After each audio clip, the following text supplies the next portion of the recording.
Welcome, everybody, to the Equine Edge weekend preview show, where we preview all the major stakes races of the weekend, including we have the Stephen Foster, who I typically call the Scott Foster Day. Scott Foster was somebody who I went to college with.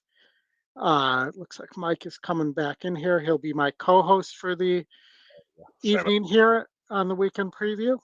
Scrat, good to see you. Um, Welcome, everybody, and we are ready to kick it off with race 6 at Churchill Downs, the Aristodes Stakes, the grade 3, going 6.5, 6 furlongs on the dirt. And Mike, do you want to go ahead and talk about your what you liked here first, and I will pick up after that. Yeah, no problem. Um, so I mean, this a lot of these races were tough, to be quite honest with you. I struggled a bit, so I didn't really have a strong opinion here, but I'll go through the few horses that I had, because I think there's a lot of speed in this race. Hmm. You look at the race sim and even the pace numbers there with Champlin and Skelly, world record. You can even throw Giant Mischief into the mix there too. Um, these guys will all be vying for the lead. And then of those three, I kind of landed on um, Skelly here. The thing is, I have to overlook Asmussen's record here at Churchill Downs lately, which has been, I think, what, two for something, um, two for 3 for 70. Matter of fact, Ooh, at the meet currently. So he's been struggling a little bit, but I think he just won a couple races recently. So I think he was over up until recent. So I'm hoping he's turning things around, and that's who I landed in on top. Now the other one I was looking at that could be close to that pace is um, is Giant Mischief. Could also be there. I didn't like the mud. It doesn't seem like he did like the mud on Derby Day there in hmm. that last out. As you can see, he finished ninth and really faltered down the stretch. So just kind of an indication he didn't like the slop. And his other race in the slop, he finished sixth and also didn't finish well. So assuming dry weather, which I think there will be. If he could come back and on a drier track and finish pretty well. His last works were average, but he's not really a flashy worker to begin with. If you look at a lot of his works, but his head gallop outs were strong, so he gets a rat aboard, and those were the two that I was kind of looking at mostly. Um, Okay. yeah, those are my two. All right, so I went in a different direction here. First, Um, I looked at Scully. I wanted to pick Scully, but uh, both the pace number and the race sim think that Champlin's faster. Yeah, And world record is to Scully's outside. And, Champlin and Scully both kind of need the lead. And not, in Scully's case, so far, not kind of, definitely needs the yeah, lead. I thought this was an upset chance here. I thought they might go really fast because world record also needs to be right up against that lead. And so I went with Happy as a choice for John Ortiz on top. there you go. This horse it performed very well at Oaklawn earlier this year. Um, you know, Nearly won the King Cotton, which was an 80 SOR, the same as this race here. And I think has the pace to run into that it hasn't had the last couple times out, including in previous races where it was facing speed like Skelly. So I think Happy as a choice has a big look here. I thought Giant Mischief was the other one who, if they choose to take back, Yeah, I think has a better chance than if they choose to go for the lead. So I had Giant Mischief in second. I thought Scully was a second. bad favorite here just based on the the pace scenario. If you're going off class as well, Scully was in the Breeders' Cup sprint and where he has been in other grade ones, but really has never won at that level and faced some really weak company at Oaklawn this year. So, I think maybe get over bad if Santana doesn't get Scully out of the gate. I think you could be looking at an upset here. Yeah, I don't. Actually had four uh, as my third choice. Like I said, I was kind of torn between Skelly and Giant Mischief. With Giant Mischief shown that he can be a little bit more tactical, right? He's won on the lead. He's won rating a couple times and does have some closing speed as well. So, if I was to flip a coin, that was what I was going with. But if I look at it a little bit more, with at least Giant Mischief getting Irad aboard, that should help his chances as well. And then like I said, he didn't like to slop the two Yeah. times he ran, and those were kind of his weakest performances to date. So he gets back to a form that he was previously in and shows that he has tactical speed. He should be in the mix at least, if No, not a winner. yeah, I agree. Giant Mischief has a big look, and I don't think we'll be bet down that much just based on Scully and World Record being in here. Agree. Yeah.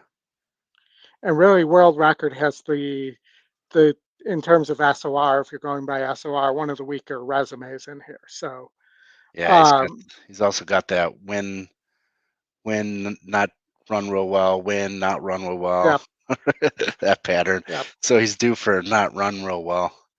And that if you look at that pattern. absolutely. All right, on to race 7 at Churchill, the Audubon Stakes, which is just a non-graded stakes at Churchill, even though it's a $280,000 purse, which is, a good purse for a grade 3 race as well. Not bad. And this is going 9 furlongs on the turf. Um, I ended up with the Scotty Longshot Charlie's to blame on top here in a little bit of an upset for Peter Erden. I thought this horse might just be too fast for this group. I'm throwing the race on synthetic out. The Kittens Joy had a similar SOR to this race. I think the 7 furlongs or the 9 furlongs isn't going to be a problem. And the other potential speed here, Tomasulo for Cassie hasn't always gotten out of the gate well and doesn't necessarily go for the lead and may take back here. So um, I really thought maybe Charlie's to blame could get away. And then if Charlie's to blame doesn't get away, I thought that early adopter for Chad Brown had a big look here, having won at 9.5 and in allowance company. There's no superstar here. That Hmm. horse is lightly raced and could move forward, and did run well in the Central Park and the Pilgrim. So, um, that those were my top two here. Where did you end up landing? Yeah, I took a look at early adopter. I was looking at a few horses in here in various aspects of kind of positioning in the race. And I saw it a little differently with you with the pace. I could see where your angle is with Charlie's to blame. If he does get away, he does have the opportunity. He gets out in front. He's a good breaker, right? He's an excellent Mhm. breaker. So he easily could get in front of Tomasello on the inside. And if he controls the pace, I could see your angle there. But I was banking on Tomasello pressing him a bit, and then having it be more of a contentious pace. So I was looking at somebody to come off the pace a bit, and then I looked at someone just off the pace, and then a couple closers. And you touched on one of those, and that's early adopter as being one of those closers. So, with him, um, the thing, the negative knock is he's coming off a Lasix, and usually sometimes when they're coming off, it takes a little while to get used to that being on Lasix again. And his last win was against a weaker SOR company, Hmm. but he does have some back class that is good enough here. You get Pratt aboard as who's always dangerous, especially on the turf. Um, so I had a hard time between him and then the horse that I landed on top, which is number 3, Scipio. And then with Scipio, when he stays close to the pace, I think he has a better chance. If he gets too far back, I'm not liking his chances. So I would expect Louis to keep him somewhere close to the front of the mid pack and kind of sit that trip in the pocket.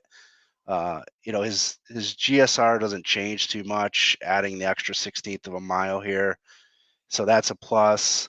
He wasn't much of a contender last out at that American turf on Derby Day.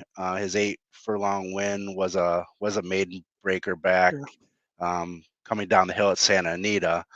One thing that does concern me is at least he's got the one trip here on Derby Day coming out from the West Coast, and then he does have that trip at Cleveland. So that was my one concern, was him coming, if he was coming directly here. But now that he's had a couple races in Kentucky, um, and like I said, that American turf, he didn't seem to run awfully well there. So if he gets back in that pace duel, he gets back to form in that pace duel ensues, I think he's got the talent to run him down, and he sits in the pocket, but definitely needs to be more forwardly placed. He too's coming off Lasix, I believe, as well. So that would be kind of the only negative concern I'd have is coming off Lasix. Yeah. So I had Scipio in third. My concern on Scipio is the distance as well, because it Oh, seems he's not like coming off. maybe he doesn't want to go beyond 8 furlongs and Yeah, doesn't have the same kick at the end there. It's either that or maybe the wet turf was the difference there. But obviously a grade one was too difficult for that horse, and I'm just not sure that this horse actually has tactical speed to sit close enough. So um, was ended up being my third pick there. yeah, The honorable mention to the 6 world beater, but coming off a maiden breaker for Riley Mott, I just couldn't use yeah, there. yeah. Tend to not look at when they just break their maiden and they're moving up like that, especially in a big jump and such. To win back to back is pretty tough. It's very rare unless you're special, right? And I don't Yeah. see that horse being that special. All right. Then we have race 8, the Shawnee grade 3 Shawnee Stakes. And this is 8.5 furlongs on the dirt, so 2 turns. And these are 4-year-olds or up mares here. So this was an interesting race. You have a lot of also rans to Torpedo Anna in this Yeah, race. yeah, there are quite a few of those. Yeah, I think again another race that could shape up to have a pretty decent pace. I mean, there's a couple here I was looking at that could sit the trip. The one, um, Corningstone for McPeak is interesting. Uh, she has a win here at Churchill Downs last spring at 9 furlongs. Granted, it's against 8K allowance optional claimers, but it was a pretty good performance back then, and I like to see some wins on the Churchill Downs grounds, and she's been training okay and probably the freshest of the group. I think the one that's coming off of a short layoff. I think the rest have raced fairly recently. She's also been in the money 6 out of the 10 races at this distance. I don't not sure how McPeak's been doing this this meet, but I think he's had a off meet for McPeak standards. Let's put it that way. But that was one I was looking at. But the one I landed on was 6 Alpine Princess. Um, gets gets flow on top. I know there's a lot of flow beater uppers around, and I tend to beat him up a little bit here and there. I know he struggled a little bit recently at the meet. This horse has 2 wins at the distance, one of which again is at Churchill Downs back in November of 23. And I get it. She looks like she's been burning money recently with been the chalk 3 out of her last 4 and just not finishing up.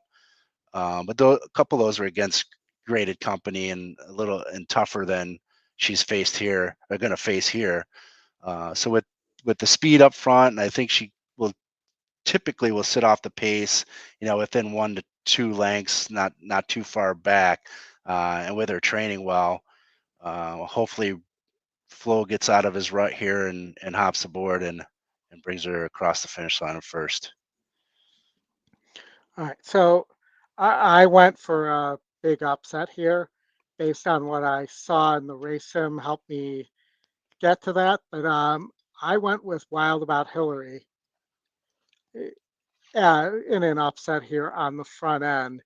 The race sim and the pace number, but especially the race sim, thinks that this horse is significantly faster earlier than the other speed horses in this race. I know the race sim has the horse stopping. I'm guessing, and the horse, won a grade 3 at Oaklawn, was on the lead in the Apple Blossom against Torpedo Anna first off the layoff. Tracy's 16% second time off the layoff, keeps McMahon aboard here. I think this horse is going to be very dangerous on the front end in this race at a big price. And, I'm thinking that we could potentially have an upset that could blow up the late pick 5, the pick 6 as well segment there. Interesting. And beyond that, you mentioned that the 6 was my third pick, but I also like the bomb in second place, also coming out of Oak Lawn, and that's in just my heels, the 8 horse here. And yes, this horse is going to have to perform better. Uh, this is a big step up in class, but I think from a pace flow standpoint, if this race goes too fast, I think that this horse could be running late and could be the one to clean up the pieces late. Eh, and how often when that happens do you see a bomb doing that? It happens quite a bit, and people just miss this horse running late. Yeah. So those were the the two kind of bombs I liked. I wanted to mention Free Like a Girl seems to prefer second place to winning. Yeah. Um, and Jin Jin had that nice last time out in the double dare, but that was only a grade 3. Was really close to the pace that day, and hasn't been able to do that in the past. And I have a feeling will not be able to here as well. And Hoosier Philly, I thought needs the lead. All her best races have come on the lead, so I discarded Hoosier Philly here as well. Yeah. That's what I was wondering because when I was looking at the pace and how it was breaking down, and I took a good glance at Wild About Hillary. My concern is the post with Where's My Ring and Who's Your Philly inside of her. I know she breaks better than them, which she's gonna have to, right, to Yeah, get the lead. Uh, but my concern is what if she doesn't? Or I mean, looking back at her history, she really hasn't broken bad. Now that I look at yeah. it. But that was my concern with her. Like I said, I took a good glance at her, but I was worried about the speed inside of her if she could get the lead, and does she need the lead to win? because she did falter a couple times in her last 5 starts, even getting the lead. Yeah. So that was my concern with her. Yeah, no, I just thought she might be fast enough that it's not going to matter. I mean, Yeah, Hoosier Philly's really not that fast. Uh, The one post is a tough place to break out of at Churchill. So if there's no scratches and they don't move off the one post, I think Where's My Ring might, who's not a great breaker to begin with, might struggle to get out of the gate as well. yeah. And the other one I mentioned, I said race horse one, and I meant two, Corningstone. I got the name right. Yeah, no, Um, yeah, with McPeak and Hernandez. Um, she twos in the inside and has shown some early breaking speed, but she's not a speedy horse though. right, So that was the one thing I thought. I was looking at her and I'm like, well, I don't think she's going to get in the way of Wild About Hillary. And she's one that's going to want to, that typically sits off the pace anyway. So I don't see her trying to get to the lead anyway, although she's shown that she can, 2 races back. And, that's kind of where I was thinking that she's a little bit more tactical, than some of the right. other ones, that where she could sit just off the pace if there is any kind of heavy pace, and sit the trip. So at a neat decent price too. So that was my long shot play, was to the two Yeah. over And the five. without a question, I think that Brian Hernandez, if they're in that position, will try to come up the rail here because that seems to be his move Yeah. at Churchill. Yeah. So watch out for that, guys. Yep. All right. And then we have the Grade 3 Arlington Stakes, which is no longer at Arlington, obviously. Um, you know, sad tears there. Eight and a Yeah. half furlongs, um, 4-year-old and up. And, that this used to be a prep race for the Arlington Million, I believe it was. So, yeah, I believe it was the Arlington Million because these are Colts, not Phillies. So, um, yeah, just making sure. Uh, So, here I landed on top with Brilliant Birdie, the 9 horse. Yeah. I just think she might be a cut above these horses. I would agree. Uh, I didn't think this field was particularly good. No, She's in great form.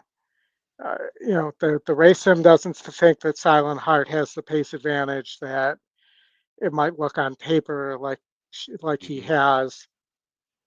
I don't love the distance for somebody like Mercati either here. So I just thought Brilliant Birdie was better than these. I agree.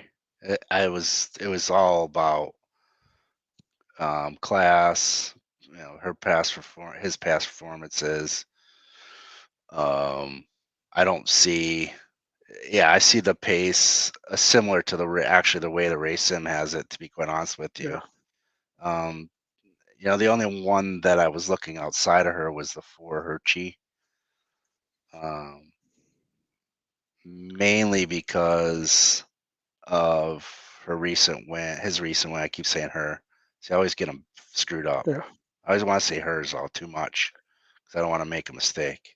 But um, the recent win at Keeneland at 8.5 against 70s, 130K allowance, non-winners of two, and coming off of a pace.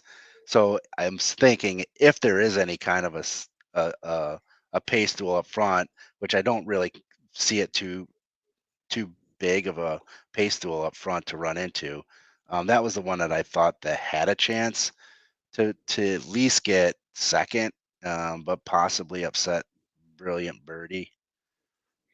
So well, I figured I'd let Helen Pitts beat me. She's 0 for 14, second race off a layoff.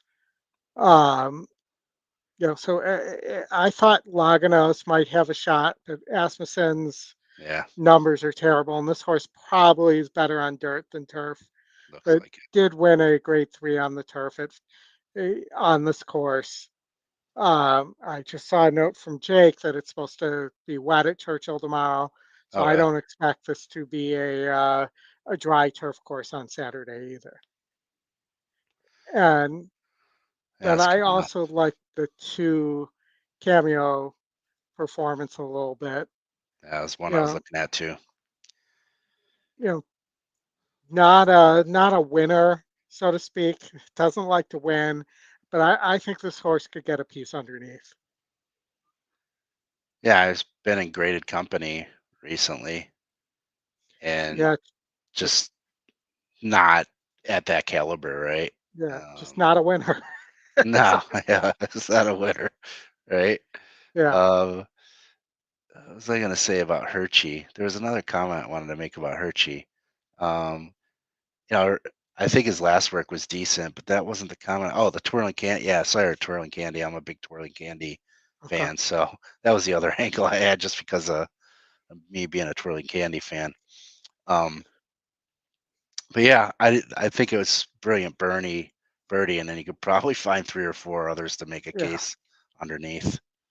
yeah, definitely. And Yeah. you know, Mercante looks like a synthetic horse, and you know, just doesn't look to me like wants turf. So, though it didn't run bad in that turf classic. How about call protection? I was another one I was looking at, Oldie, and did win um, on the 29th and a Yeah, 100 allowance optional claimer for Maker and gets Irad. I thought that was a looker too. I didn't have him included, but one that sits off the pace, if there is any kind of a pace duel, could sit the trip. yeah, Hasn't been facing this type of company. That was the kind of the only knock here, and seems to be all over the various surfaces. But the GSR shows that he does seems to be more of a turf horse. Looking at the pedigree, than the sire side's kind of a combination, and the dam side's the yeah, turf is the turf pedigree side of that. So the only knock there is just hasn't faced the company that yeah. you know he'll face to Saturday. And I, you know, my only comment on this horse was I thought that it might want longer. Um, you know, its best race really was at 9 furlongs, Yeah, and GSR Plus says, you know, longer and possibly 10 plus yeah, is the right distance for this horse. I did not like that base station effort at a mile. Um, I also don't know that there's enough speed here yeah. for this horse, especially if the turf's going Right. to be wet. So for me, I tossed it, but I could see using it underneath. I think it could finish in the money. Yep. And all right, so we have the grade three blame stakes. Now we're going 9 furlongs on the dirt here. And, you know, this was one that I thought was pretty wide open too. You have last Me year's too. Derby winner, Mystic Dan here. Um, but go ahead, let me know where you ended up first here. Yeah, I struggled with this one, and I wanted to land on Mystic Dan, and then I wanted to try to beat Mystic Dan. So I it was hard for me not to include him. Obviously, last year's Derby winner, is definitely the class of the group, training well coming into this. He's only had a third and two tries at the distance, and where others have had better success at this distance. So, maybe this isn't his ideal distance, but he's one that you have to include. He's got the a 99 GSR. There's a few of them in here. So that lends itself to say, yeah, no problem having at the distance, and his GSR or his SOR is pretty high up there as well. Um, so in the spirit of me trying to say, oh, I'm gonna look elsewhere outside of Mystic Dan, and I was looking for even for a price here, if this is a wide open race, and I landed on number three, Antiquarian, who won the Peter Pan, uh, and has only raced twice since then, with the allowance race Yeah, uh, back in April.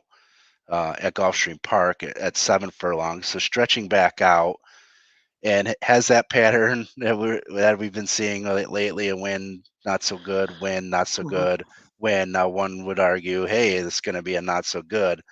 But I'm thinking, hey, ran in a weaker race last out against 74 SOR, so not it wasn't that weak of company. It's just a lower class, and did run in the Belmont last year. Didn't do too well, so probably doesn't like that distance. So back to 9 furlongs, where he did win the Peter Pan last year, and I think he's training fine. Can rate, can sit off the pace, and that's kind of where I wanted to find a price in this, and no one has wide Yeah. open, and that's who I landed on was number 3, Antiquarian. I thought there was quite a bit of pace in this race from Best Actor, Alexander Helios, who can rate a little bit and did win the Razorback, um, as well as Antiquarian and Hall of Fame and Most Wanted. I thought Mystic Dan might sit a trip here. Um, you know, did show some improvement first off the layoff. Is moving up slightly in class from non-graded stakes to a grade 3 here. I think that the additional distance should be fine, and seems to be working pretty well for McPeak and Brian Hernandez, and likes the Churchill surface as well. And so I thought Mystic Dan might be a good bet here, especially if Mystic Dan's not the favorite. Um, Most Wanted appears and Post Time appear to be your morning line favorites, and I thought maybe Most Wanted has a chance here. Did almost win the Ali Shiba. Really does seem to be a graded stakes horse, and has burnt some money the last 3 races, but may get a group that's a little more to his liking. And then the other one that I thought had a shot here was Banishing, if Banishing stays in this race.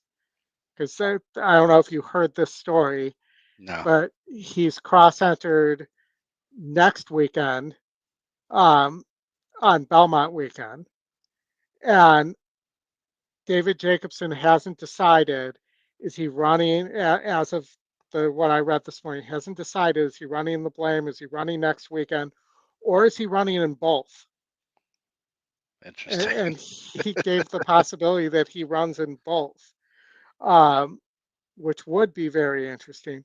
This horse is tactical, uh, won the Oaklawn Mile, almost won the Oaklawn Handicap, and then had just an atrocious break in the Grade One Churchill Downs stakes, going 7 furlongs in the slop, and then took off like a you know what, Hmm. and almost won the race anyways. And I don't think this horse wanted to go that short as well. You know, eh, but that last race against 84s in a Grade One really impressed me. I think Banishing at 9-2 has a big look. Yeah, I can see that. And did you have anything else you liked here? Let's see who the other ones I was looking at. We talked about. I took a look at Hall of Fame uh, a bit, and again, numbers look good as far as EE metrics. My only Yeah, concern would be the distance. And yeah. the GSR's there, but I just don't. I think he prefers shorter. Hall of Fame's fooled me a few times, and I'm just not going to fall for it this time. He's gotten me too. Uh, Yeah, I was big on him when he was racing at Fairgrounds earlier, and then I just kind of stayed on him because he was hot. But that last race at Fairgrounds, he fell short. But yeah, he burnt me last time at Churchill Downs too. I'm like, yeah, he'll come back, back to form, yeah. but didn't happen. The other one that was interesting too is number 9 post time. The last win at Laurel, and an allowance company, and I felt was a prep race, obviously for this race. Yeah. Um, but the concern is being probably too far back. I don't. I Well, think he may need to I, be more forwardly placed. I have some distance concerns too on this Same, horse. yeah, and distant concerns. Yeah, Yeah, I think this might be a one-turn mile sprint horse. I mean, look at I would the, agree. if you look through April of 24, that's all this horse was doing, and it was winning and winning and Yeah, winning and winning. And then they went to New York. They tried 9 furlongs in the yeah, Whitney, that then cut back, but ran well at Laurel, and that's pretty much it. So I don't know. I didn't understand why this horse was the morning line favorite. If this horse is 10-1, it might be, to me, a horse to consider, but I thought there were, at that price, it's tough to use. yeah. I would agree. I'd agree with you on the distance and probably a one turn miler or just shy of that 7 furlongs. Right. Yeah. All right. On to race 11, the Regret Stakes, another former Arlington race here, I believe. Um, and, this was another one that I thought was pretty wide open, and I Yeah. thought you could get an upset horse here. I landed on a slight upset in the 8 horse, which I'm going to say is Finn, but it may be pronounced differently than that. Uh, but I'm not going to attempt it. We're going 9 furlongs. Finn has 3 wins at 8.5. I think the mile distance last time out was probably too short for the horse. You get Flo, you get Brad Cox. I have a note on the horse, that it's one to watch. It closed into an extremely soft pace and was much the best there.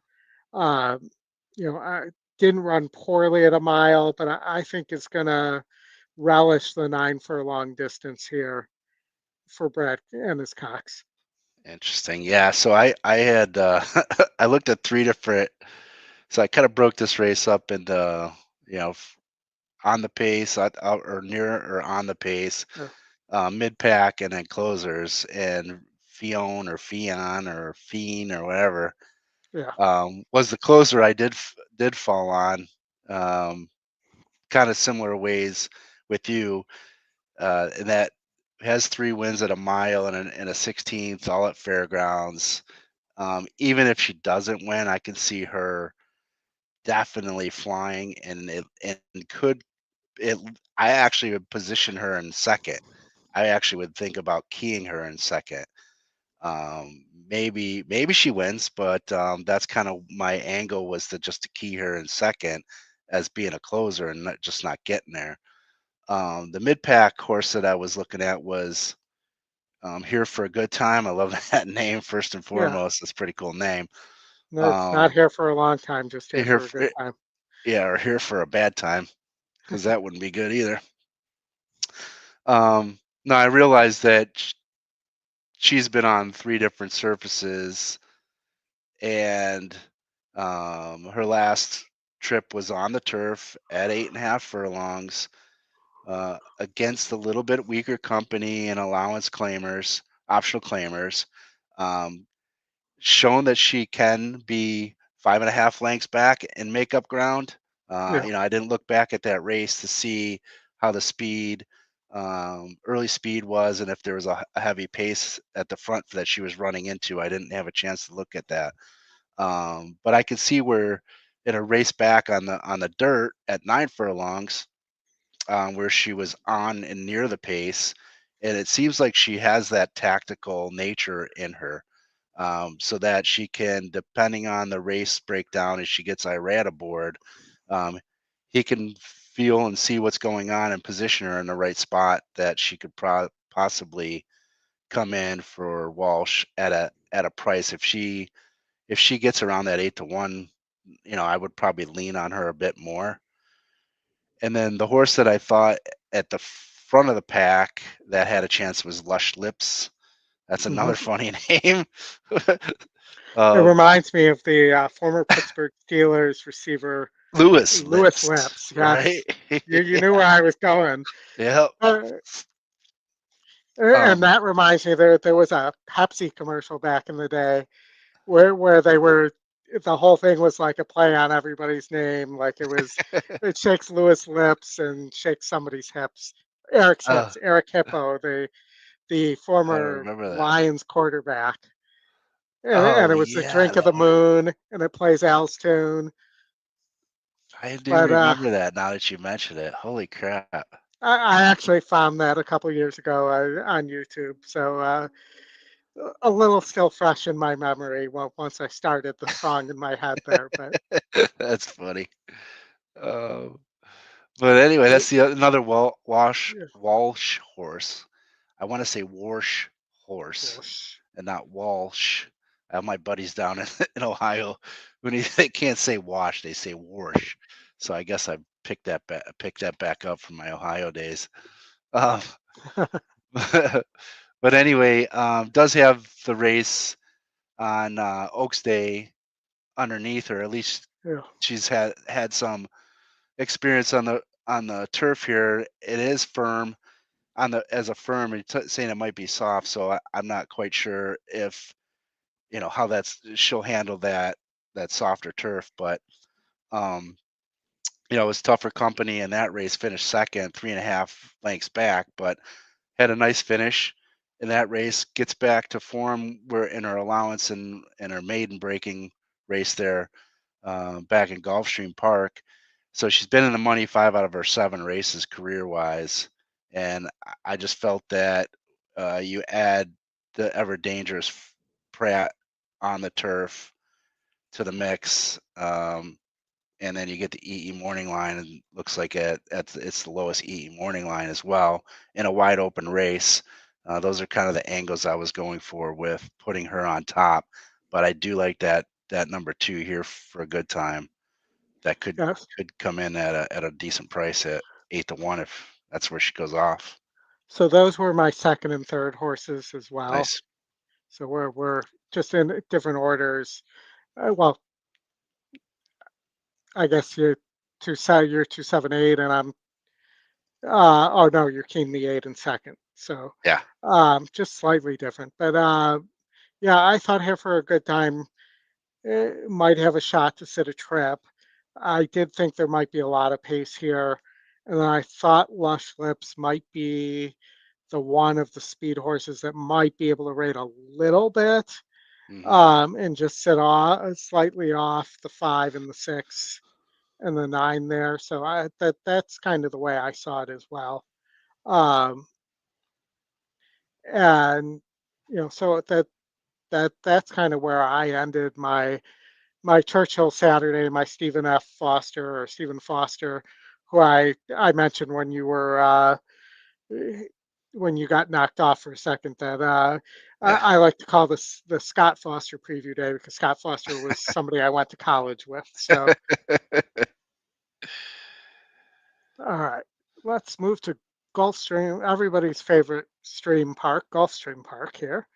Um, Scream, scream. We all scream for Gulf Stream. Gulfstream, yep. And we're going 6.5 furlongs for 3-year-old fillies, the game face stakes. So have your game face on, which you would think when in you're in would be my choice here, but is not, just based on the game face name there. Um, you know, I landed on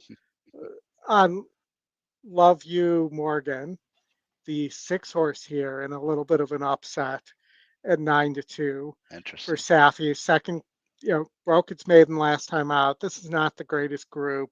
I thought there was a lot of early speed here, and this horse has shown that it can rate and won pretty easily in that maiden race. I think it could get a similar trip based on the speed there, stalking.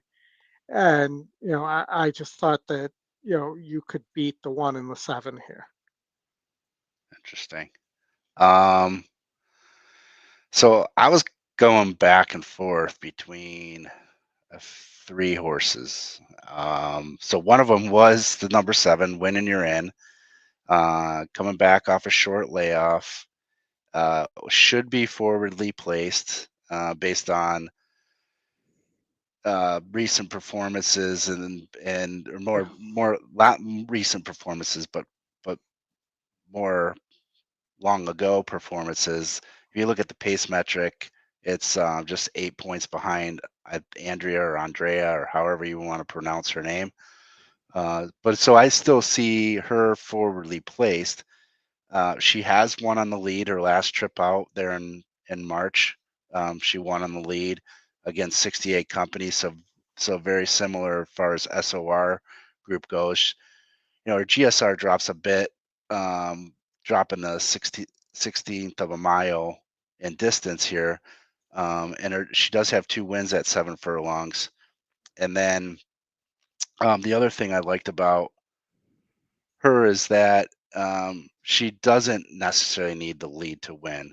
So if she doesn't get it, even though she has won on it, um, I think she's tactical enough where she can sit right off the pace as well. She had a really nice work in May demonstrating that she is fit and ready, even off that short layoff. And she's been facing similar as far as SOR contestants in her recent races. I mentioned Andrea. The one thing about her is that she's 3 for 6, and but the other times she's been out of the money, so not even close. Right. She cuts back after her last race and is coming off Lasix, and then her sprint win was on the lead, and she could get that here, but I just don't see it. So that's kind of why I went away from her and landed on the 7, just because I felt she needed more of the lead um, to win, and as opposed to the 7 out of those two. And then, as I mentioned, the other horse I was looking at was Unchained Elaine, number 1. Does have a win at Gulfstream Park last out for Mr. Biancone, who is unfortunately 0 for everything coming off a layoff. Although this is a shorter layoff, so I don't really necessarily consider that a tremendous detriment to his numbers. Um, she shows that she can be tactical in her wins, and her last win was against 70 SOR company at Gulfstream Park. So Yeah. that is competitive with these here. And I think, like I said, I think she can show that she can be tactical, sit off the pace, and if I was gonna think about this again, I'd probably put her on top on Chained Elaine over Winning You're In. Yeah. I know it's chalk, but So I ended up with the three Andrea in second. Um, I really liked that last race at Tampa. Granted, it was against weaker, but she showed a new capacity for rating there. She's second off the layoff. Um, Safi's 22% there, second off the layoff. I didn't love that he leaves Gil aboard there, but okay, fine.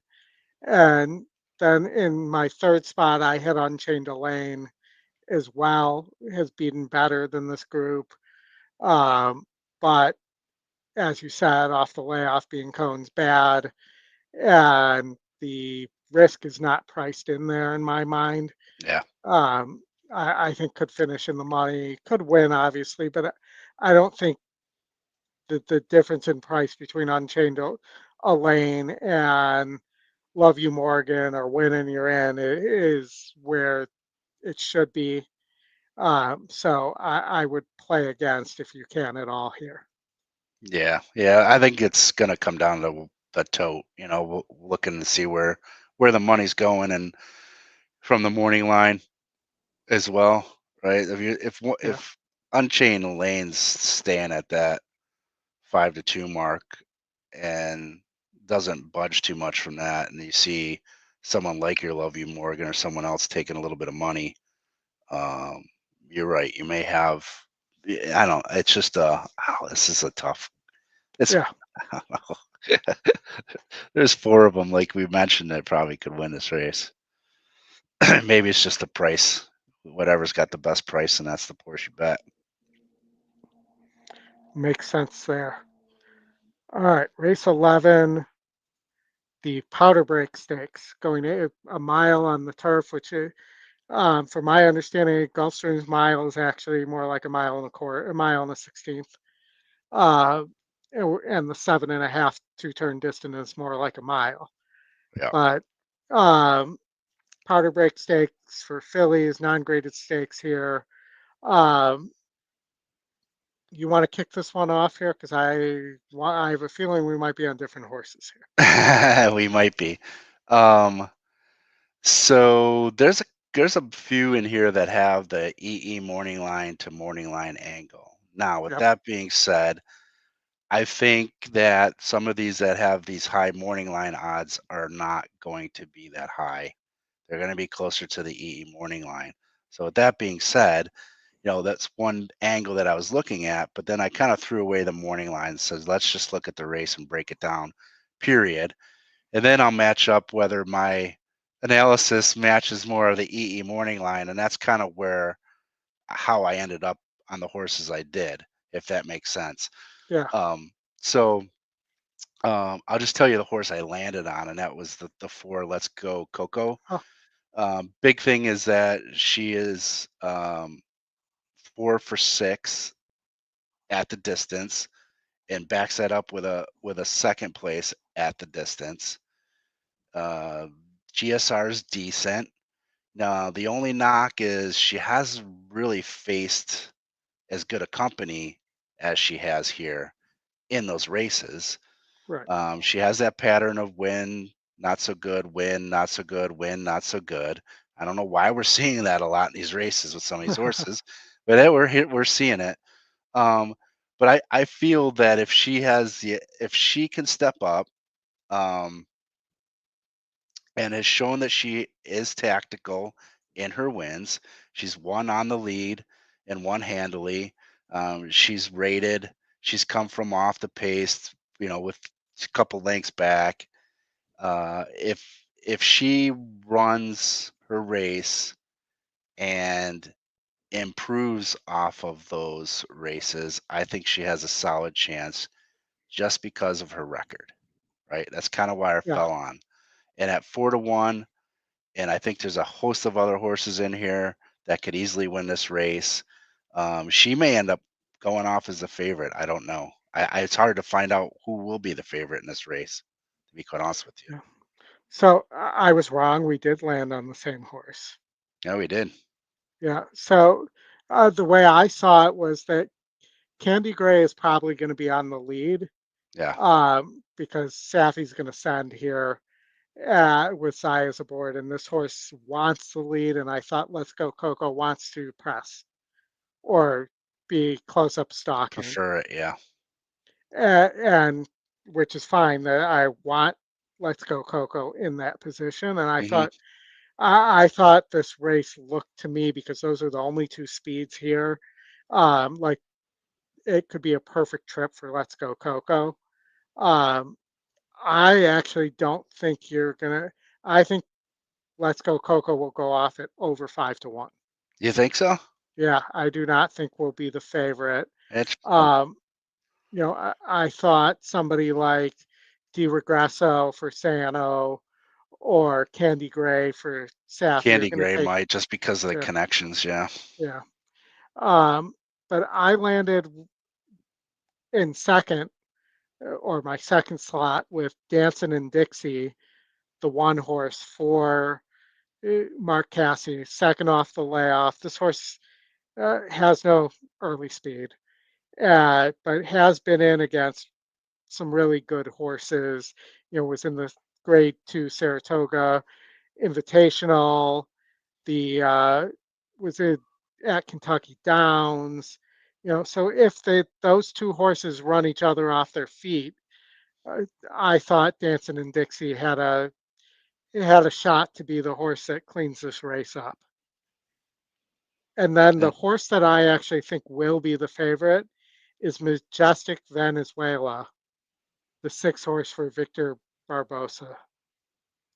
Won at a mile last time at a mile, against a similar group, moved up, actually went to synthetic, didn't ran well, but didn't like the synthetic.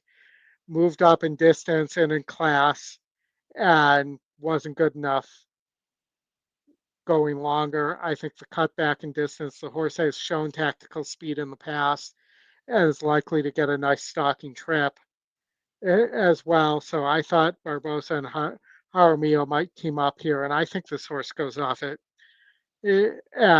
5-2 or 2-1. I'm fine with it. If that's the case, I won't bet it. I don't like obviously lost the rider two Yeah, back and then came back 4 months later and then another short layoff. You wonder what's going on with this horse. uh, Um, I think that might have just been the distance. yeah, I And don't it's know. really not that long of a layoff No, it's into not. that last race. Nah, It barely qualifies for the a 60 days layoff. for it to be a Right, layoff. So, right. um, that and is working well at Gulfstream. I just thought you're also getting Jaramillo back aboard, who rode in that Miss Gracie mile Yep. victory there. I think is going to get a nice trip, and Jaramillo. One thing that he does well is really get horses out of the gate. Yeah, interesting. Yeah, we're kind of on a similar horses. We mentioned Candy Gray. That was the other horse I was on too for Safi and Zayas. That's who I thought would end up going off as the favorite. Um, but yeah, we'll see because I don't. Yeah, You get 5-1 on Candy Gray, and those two speed horses, the 4 and the 10. Um, I don't know. I might, I'd have a hard time betting one of the over the other. To be quite yeah, honest with you, if they're at yeah, if they're at anywhere close to 5-1 or 6-1. for sure. All right, we're going to move to Sanita and the Grade 3 Triple Bend Stakes. And this race features is 3-year-olds and up, and features the Baffert Nisus, who Yep. is sitting at 3-5 on the morning line and 1-5 on the morning line. So even though we're picking this race, if you like Nisus, I don't think there's going to be too many of us betting this horse on the Mm, win line. right. Yeah, I would So agree. where did you land in this race here? And then I'll take the first race at Woodbine. I'll lead off that one because that's also like this with a 1-5 or so favorite. Yeah. Yeah, so obviously Nysos is the horse to beat. Baffert and JJ are the team at Santa Anita. Those two team up and they win a lot of races at Santa Anita. They get beat, don't get me wrong, Yeah, but when you're on a horse like this and those two connected, it's going to be nobody else in a 5 horse race as well. I did look at Dr. Bankman underneath for Glatt and Frazu. yeah, Again, another combination that does very well together at Santa Anita. Finished first in at Del Mar back in July of last year. The San Diego is coming off a decent sized layoff here, uh, coming up to Santa Anita. It looks like he's fresh, training pretty well. So if I was going to use a horse underneath, it's probably not going to be much of a. It's probably going to get 2-1 on an exacta. yeah. So that's why I was looking at you double out of that race into the next possibly is probably your best bet or double into it to see if you can find a price in either one of those races. But that's the only way you're going to bet this race, I think. Yeah, so I saw it similar to you. I obviously had Nisus on top. I did think that the one horse had a shot to go gate to wire if he gets away here for Doug O'Neill. But Doug O'Neill's horses haven't been running, and this horse has been stopping. I'm going to call it Valajos uh, with Lajos. with Edwin aboard.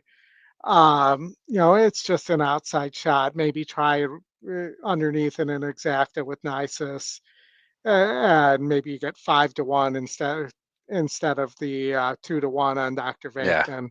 yeah, But I thought that the other horse I thought had a shot to get part of the money here was the three Spirit of Makina. Does have several a couple graded stakes wins. Bing Crosby grade one was too difficult. Is truly a sprinter where I question whether Dr. Venkman is here.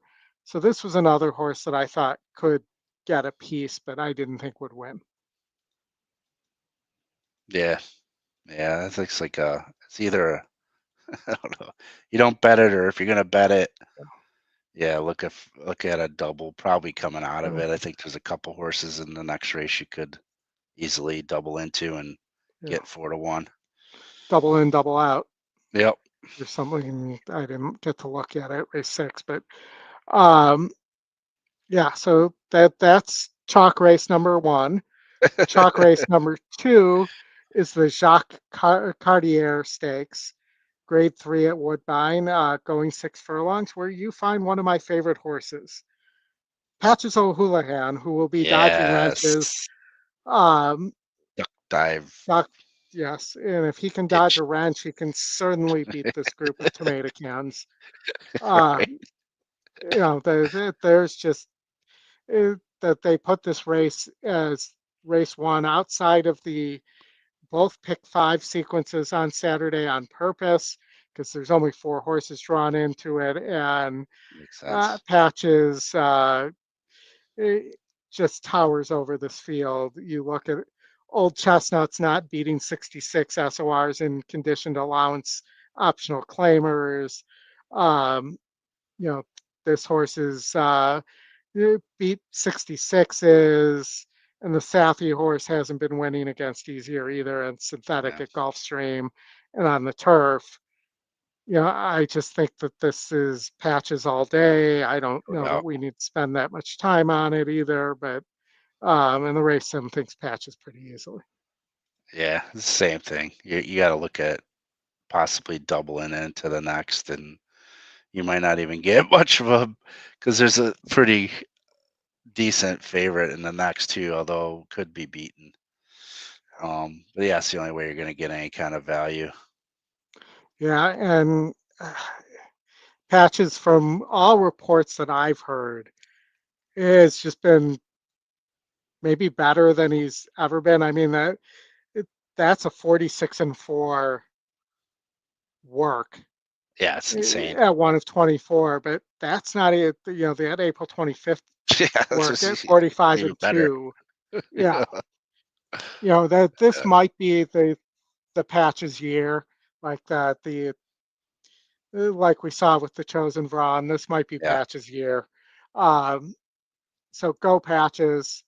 I'll be cheering patches on. I will not be betting anything in this for race because sure. there's just no value. But Yep, uh, and then we're on to race 8 at Woodbine, the HPI Bet Royal North Stakes, grade 3, going 6.5 on the turf, which sometimes is a tricky distance.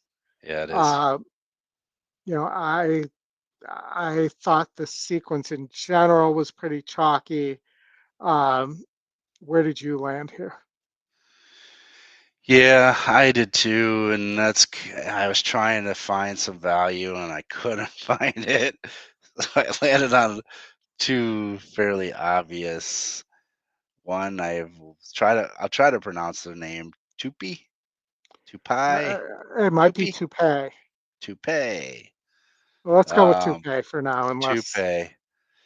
Yeah, and you look at the race, the 2 and the 8 are gonna be up yeah, front, and to be quite honest with you, I thought they were the top 2 choices that could just run yeah. away from the field and just be a two-horse race.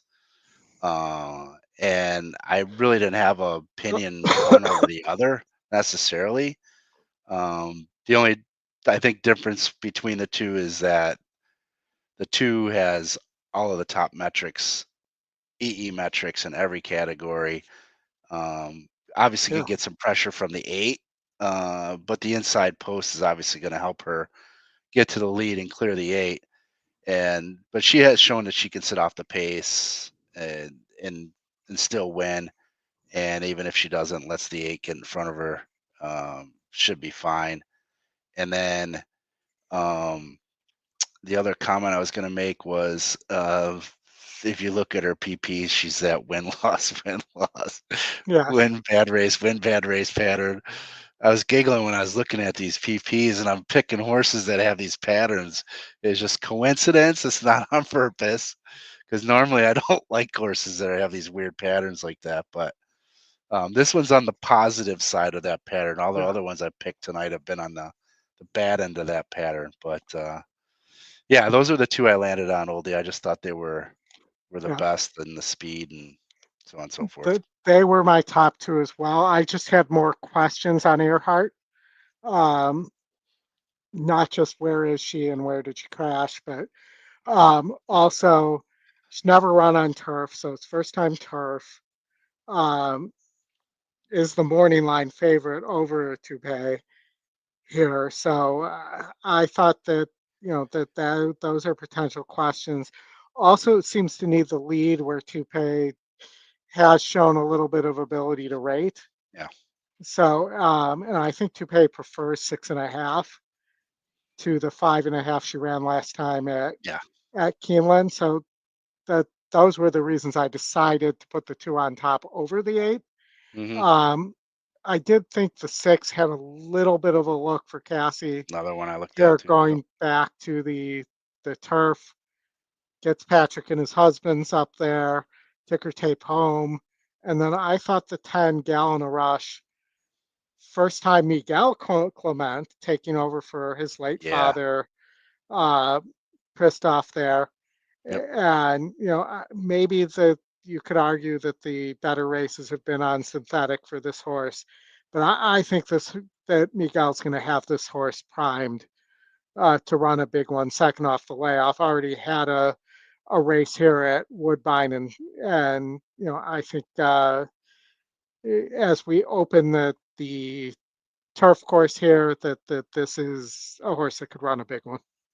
Yeah, I agree with all those things because I had the 6 and the 10 as well, and obviously with the 10 and Miguel taking over, and I think his grandfather's name was Miguel too, wasn't it? Christophe's dad.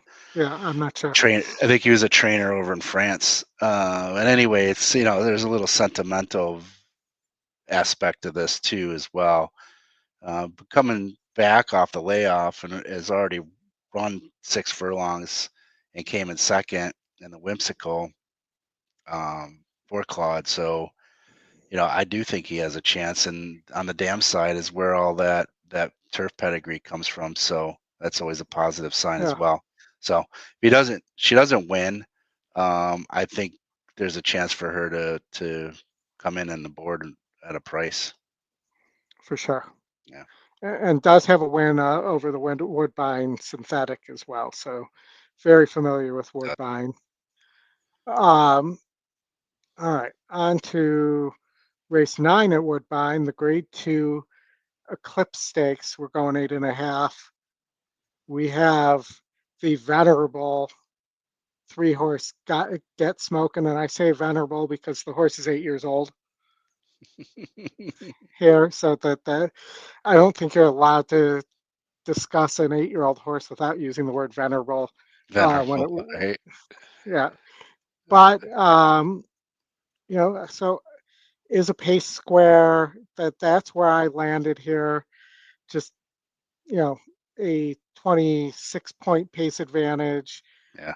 Granted, shortening up here was a little bit of a concern for me, but I think Get Smoking Same. um, gets just finds an ideal group here and wins this race. Yeah, I had the same concerns. I mean, probably prefers longer distance, especially on a turf, but that big pace advantage is hard to overlook. The GSR drops tremendously because of that Yeah, distance change, but You also have Cassie and Savachi who are dangerous at Woody, so the two are probably tops as far as win percentage goes at the track. So, and even at the meet for that matter, historically. So it's kind of hard to kind of look elsewhere. Uh, and did you have any other ones that? Because I had Yeah. looked at the one possibly mente, possiblemente, how do you say Possiblemente, I believe it is. possiblemente. Uh, Uh, Gets back to synthetic yep. after the turf trip, and Drexler takes over, shipping up north, and Yeah. gets underneath Drexler, who's a great trainer at Woody. I thought had a chance basically off of the back class and um, the mile of 70 performance at Gulfstream Park. I thought was excellent, and then the only question is, how well will he take to the Woodbine synthetic? Yeah. I like this horse underneath. It was in my third spot. The other one I liked was the 5 Classic Motown. And this is really knock on wood, there's going to be a hot pace and this horse is going to run him down Yeah, play. And I think more likely finishes second here. It just, I just think that the class advantage on Get Smoking, the pace advantage on Get Smoking, I just think wins the race. But I thought somebody like Possible Mente or Classic Motown could finish second. yeah. I was looking at some closers too, and those were the two. I was looking at Classic Motown and the four uh, Cool Kiss. That could be has possibility of hitting the board. Yeah, The only thing is he's stepping way up, off that last win and a decent sized layoff. Although Drexler gets the claim and he's pretty good, gets yeah, Pietro Moran, who's an excellent jockey as well. Um, and actually, I think Pietro's leading the colony with wins, but he's got the most mounts too. So, yeah, uh, but I thought that was one of the closers that could get in for a piece at a really nice price. yeah. And it's really like the Cassie versus Drexler here. There's the one ground Yeah, motion horse, but yeah, Drexler has 3, Cassie has yeah, 2. So yeah, and I just didn't think there was enough pace for Web Slinger. And also, I really don't think Web Slinger wants the synthetic. I think that after, as a 5-year-old gelding, this is first time synthetic. I yeah. think Cassie knows this Yeah, and it's just odd that needs it. he's putting him I in here.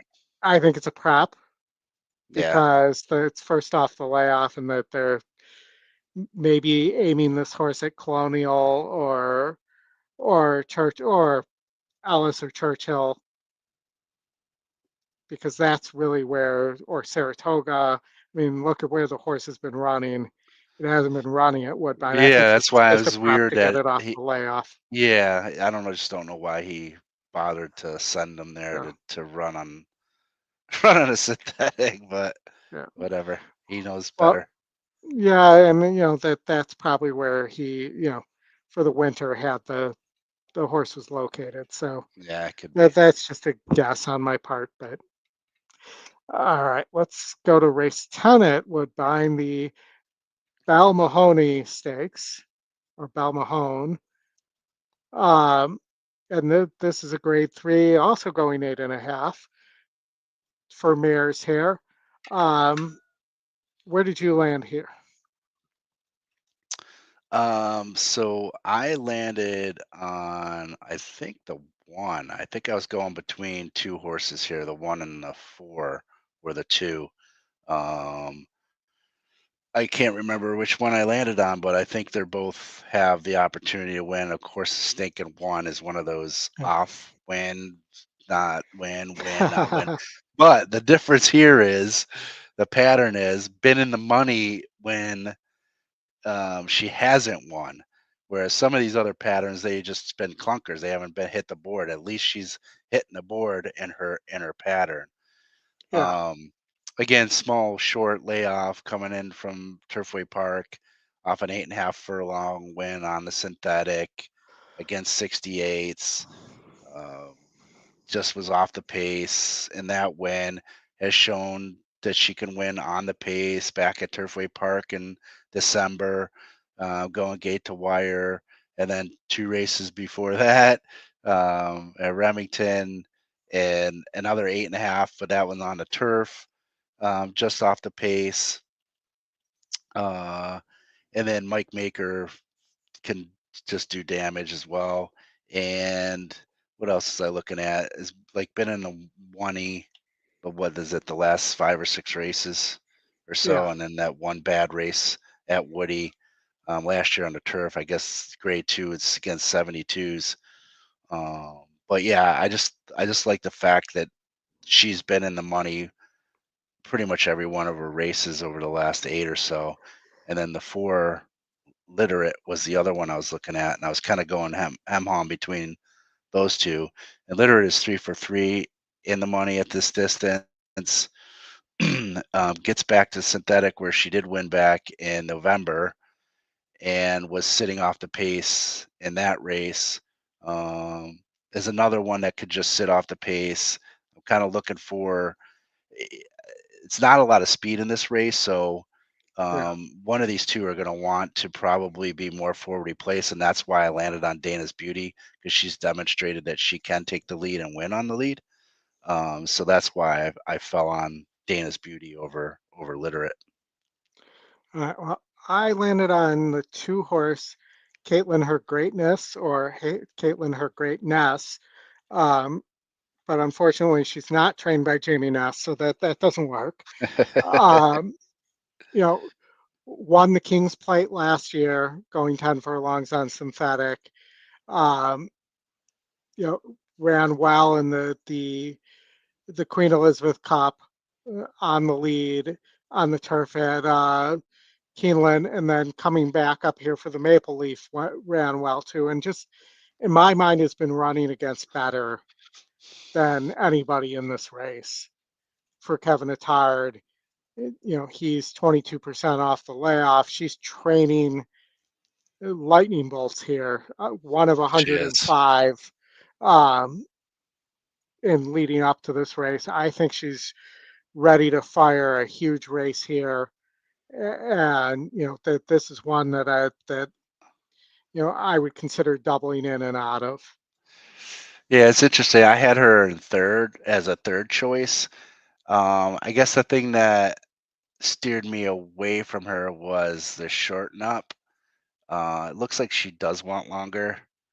Um, so that was kind of my only knock on her Yeah, is that she seems to want longer. And is she going to have any kind of pace to run into? Is the question. Yeah. yeah, But and she is solid. There's no doubt about it. I don't think she necessarily. I think she can sit right off the pace. I mean, Yeah, she did she did. demonstrated that. She stalked in the Maple Leaf, and then Yeah. got to the lead in the stretch and got caught. I think she may just be sitting on a huge race here. Um, and then I liked your one horse, Dana's Beauty, in second, and then I liked a couple bombs underneath. I liked the five Concerto, who won the Woodbine Oaks um, in 24, and laid a couple eggs since then. One going 8.5 in the Bison City that there's really no excuse for, and then the other one, obviously, there's an excuse for the first off the layoff turf effort there. You see the big drop in GSR, Yeah. and that's my excuse for her there, that she just isn't a turf horse. You get Sophia Vivas here aboard. So I thought this horse might have some class and might be able to finish in the money. And I also thought the three 4570 had a little bit of a look as a horse that has some tactical speed Hmm. underneath. Fukumoto comes back up from California to ride here, and I thought that this horse may pose a threat underneath as another horse that can finish second or third. Yeah, that's interesting. Yeah, that 3 um does look interesting to have underneath at a pretty nice price And for another sure. thing to note, trainer owned too. Yeah, So I always miss that angle. That's one of those that are nice angles. yeah, and definitely likes to finish in the money. Just that one fourth place finish on the turf. It, Yep.